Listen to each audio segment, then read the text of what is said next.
Good afternoon, dear students. Previous session, we start to learn about the new social groups and political groups. And also yesterday's sessions, we learned about the new innovations, the new technologies which are appeared during this period, especially wheel in especially wheel, Persian wheel in irrigation, and also the spinning wheel in weaving, and also farms arms in combat, and new foods and beverages so arrived to our country, especially such as potatoes, chilies, corn, tea, and coffee.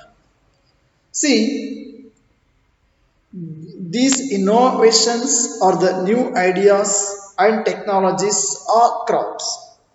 These are all came along with people, came along with people, and who brought their ideas with them, who brought them ideas also with them. And as a result, this was a period of economic, social, cultural, political changes. So, regarding all these changes, we are going to study in the same text in the fifth, sixth, and seventh chapter. And let us continue as the part of which are the new social and political groups are emerged in this time. I mean, in this period. See, this is also the period of great mobility. The groups of people they were traveled long distances in search of opportunities, in search of opportunities.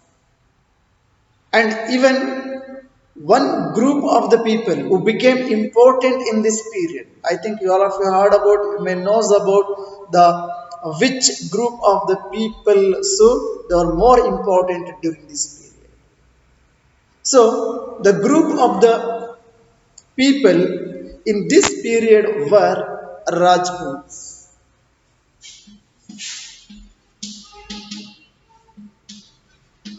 See, the Rajputs they were emerged as the new social and political group in this period. See, actually the Rajputs, this name it was derived from the word Rajaputra.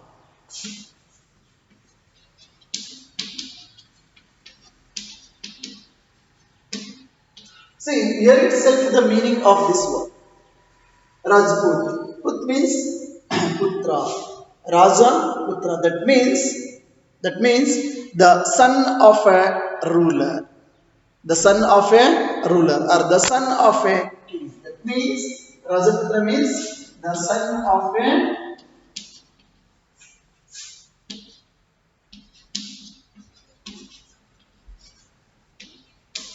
ruler. The son of a ruler. See, between 18th and 14th centuries, between 18th and 14th centuries, the term it was applied more generally to a group of warriors who claimed Kshatriya caste status. Who claimed Kshatriya caste. Are you getting now? So between 8th and 14th century. I'm sorry, I may explained as if 18th. No, sorry. So it is in between 8th and 14th centuries. 8th and 14th centuries. So between this period, So this term, the Rajput or Rajputra, so this term was applied more generally to a group of warriors, who claimed Kshatriya caste status. Kshatriya caste status. Are you getting now?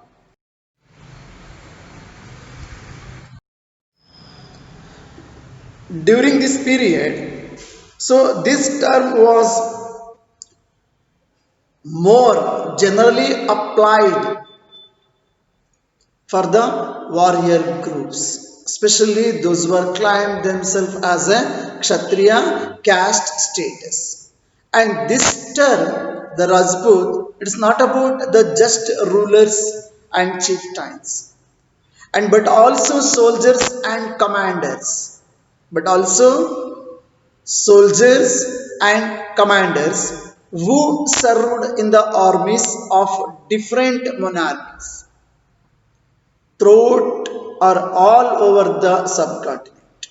Are you getting now? So this term Rajput, so this not only for the just rulers and chieftains, also so this was referred for soldiers and commanders who served in the armies of different monarchs or under the different dynasties or the kingdoms all over the subcontinent. And actually code of conduct, extreme valor and a great sense of loyalty were the qualities attributed to Rajputs by their poets and bards. Poets and bards. See, the other groups of the people also we can, such as Marathas, Sikhs, Jats.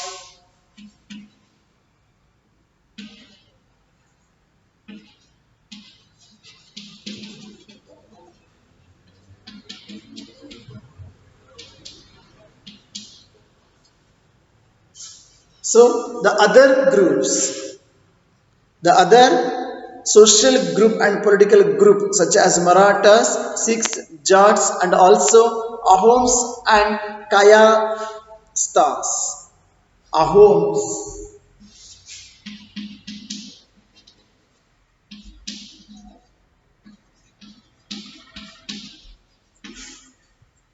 Kayasthas.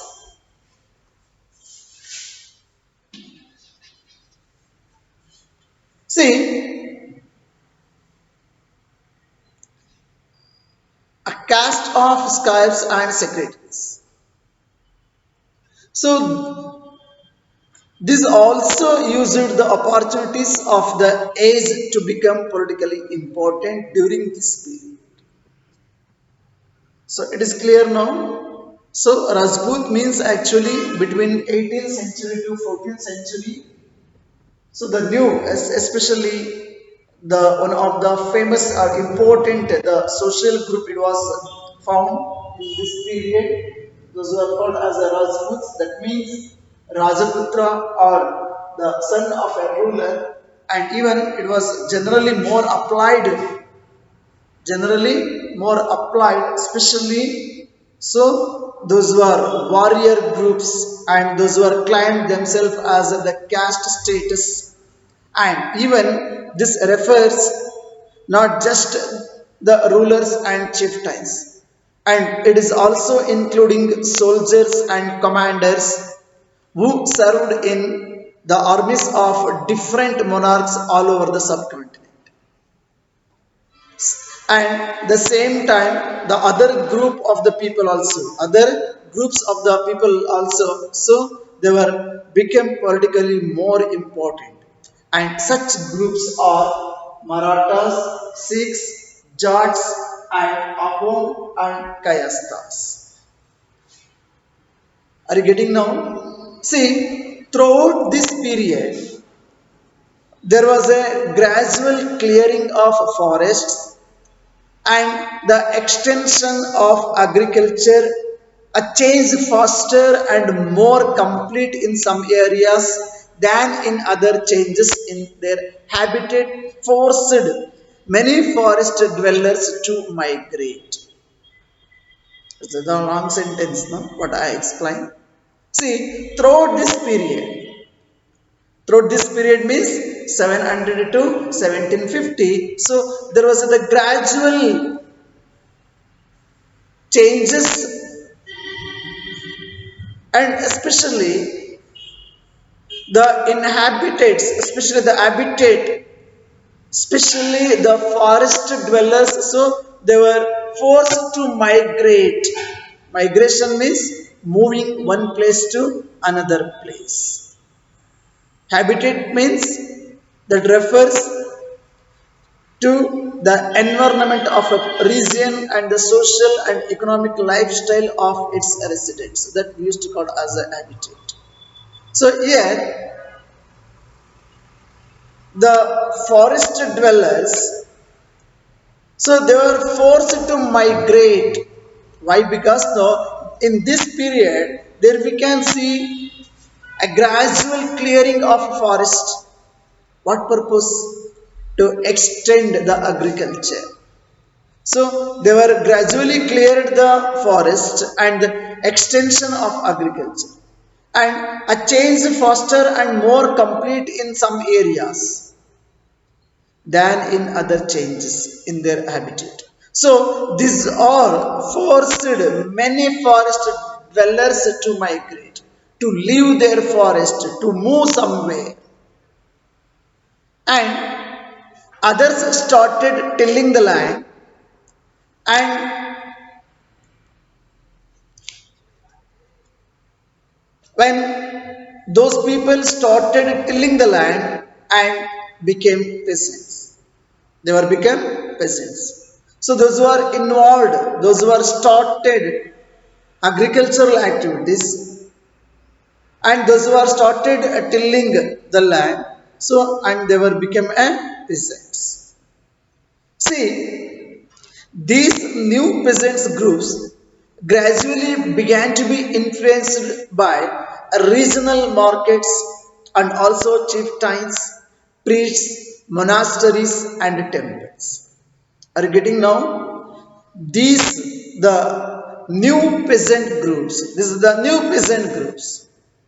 So gradually began to be influenced by regional markets, and also influenced by chieftains, and also influenced by priests, and also influenced by monasteries and temples also.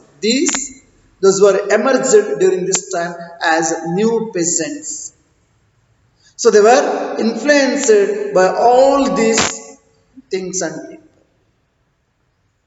and they became part of a large complex society, and also they were required to pay taxes and offer goods and services to local lords. So please try to understand. So these peasants groups, this new peasant group, those who are influenced by the regional markets, those who are influenced by the chieftains, priests, and monasteries and temples. So they became a part of largest complex in the society, part of largest complex societies, and they were required to pay taxes and offer goods and services to local lords. They needs to be paid some of the amount as taxes, and also they are offer the goods and services to local lords if they whenever they want. The local lords means the local rulers or the local chieftains are head of that respective regions. See, as a result, significant economic and social differences emerged amongst peasants. So, because of this reason, what happened now? A significant economic and social differences also emerged among peasants only. Among peasants only.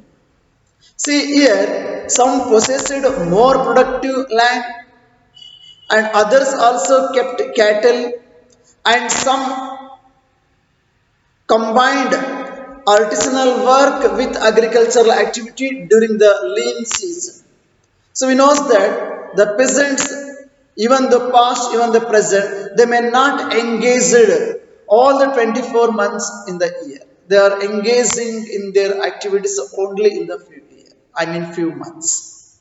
See, during this time, what happened? So, there we can see among peasants only the social and economic differences. There you can see the significant differences among these peasants. So, some possessed more productive, some possessed more productive land, and also others also kept cattle, and some they were combined artisanal and then even work with agricultural activity during the lean season. See, as society became more differentiated, now what happened in the society? All are not equal, and all there are those who are living in that particular society, so there we can see a lot of differences.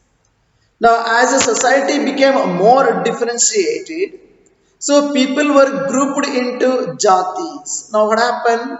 The society, it was grown as one of the complex in the large way. Now, the society became more differentiated. Now, among the people, what happened? So, the people, they were grouped into jatis. Now, is you see here the origin of the jatis. The origin of the jatis.